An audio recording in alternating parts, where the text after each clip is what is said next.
Did you know that having an incorrect registered agent address could literally risk your business's good standing in the state of Michigan? Yeah, it's a huge deal. If your business relies on outdated contact info, you might be walking on some seriously thin ice without even realizing it. Welcome to our latest explainer. Today, we're taking a deep dive into the exact process of updating your registered agent address in Michigan. Let's get this fixed and protect your business right now. Imagine this for a second. You move your physical office to a great new spot, but you totally forget to tell the state. The main job of a registered office is to serve as a reliable, physical location where important things like legal summonses, tax notices, and state letters can actually be handed to someone. If that address is outdated, you could entirely miss lawsuit notices or subpoenas. We're talking about the real-world nightmare of default judgments being entered against your company simply because you weren't there to sign for the paperwork. Ultimately, the Michigan Department of Licensing and Regulatory Affairs, or LARA, could place your business in bad standing, and that can prevent you from getting financing, signing contracts, or even operating legally. Okay, let's dive into our roadmap for today, so we can break this all down. We'll start with the registered agent role, then why you'd change your address, the step-by-step process, common mistakes to avoid, post-update steps and FAQs, and finally, a quick summary and disclaimer. Starting right off with Section 1. The registered agent role. Before we jump into changing the address, we really need to establish exactly what this role entails and why the state of Michigan absolutely insists on it. Under Michigan law, every single domestic and foreign business authorized to operate in the state is legally mandated to continuously maintain a designated representative and a physical location. Now, Michigan statutes specifically called this role a resident agent. But just a quick heads up, this corresponds directly to the term registered agent that you'll hear used nationally. So you'll hear both terms used interchangeably all the time, but they mean the exact same thing. So, what do they actually do?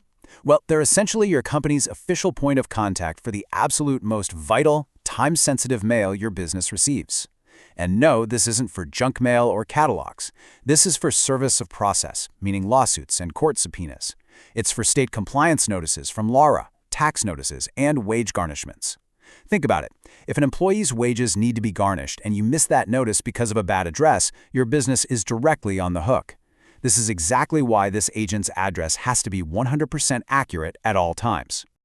Moving right along to Section 2. Why change your address? Let's look at a few common scenarios that make an address update absolutely mandatory for your LLC, corporation, or nonprofit. Most businesses end up switching their agent or their address for one of four key reasons. First up, you're relocating. If you move your business, and especially if you happen to move out of Michigan, your agent still legally needs a physical street address inside the state.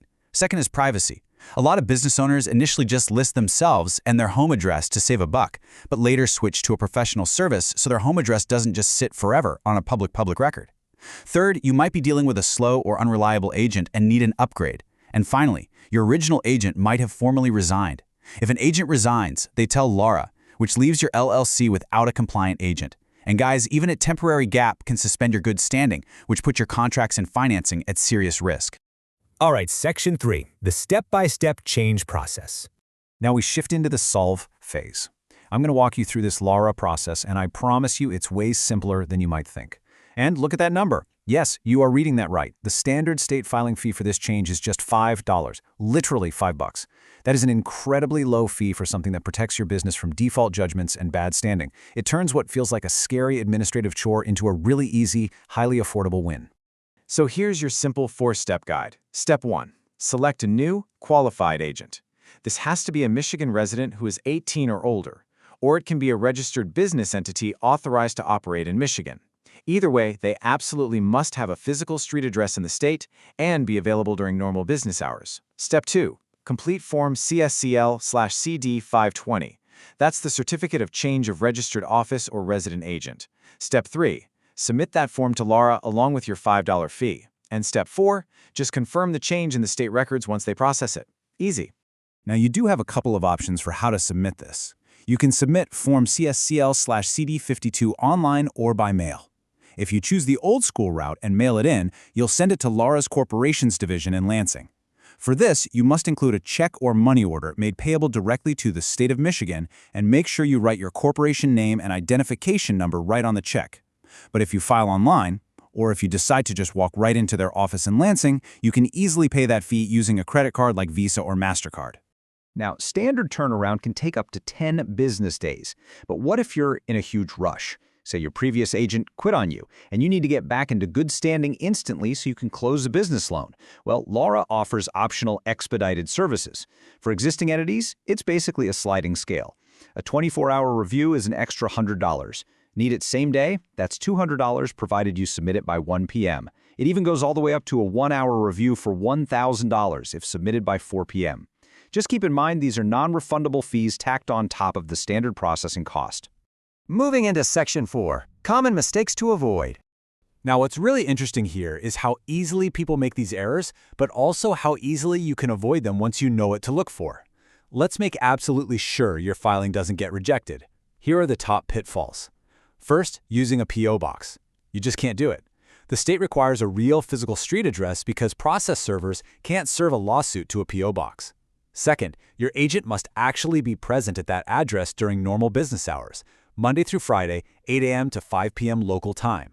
Third, delaying the appointment of a new agent after your old one resigns puts you in immediate jeopardy, so don't wait on that. And finally, if you operate under any DBAs, doing business as, or assume names, you have to ensure you search for and update all of those entity names in the databases as well to ensure full compliance. This brings up a major question we hear all the time.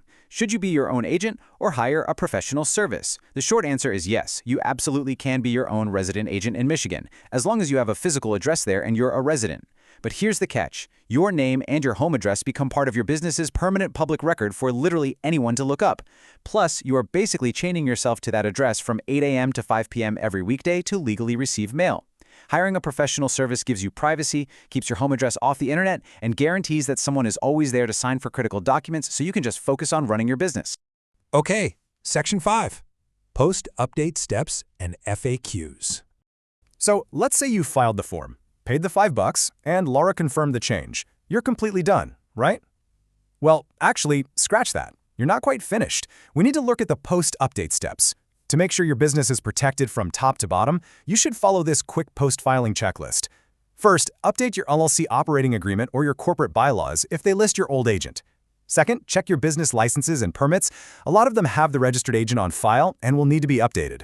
Third, if your IRS correspondence, like your EIN mail, goes to the agent's address, you need to file Form 8822B with the IRS to update those tax records. And lastly, just review your active contracts and agreements with vendors to make sure they reflect the right legal contact point. Here's a super common FAQ we get. Can I just change my agent when I file my annual statement? And the answer is yes. Michigan totally allows you to update your resident agent and registered office directly on your annual report filing.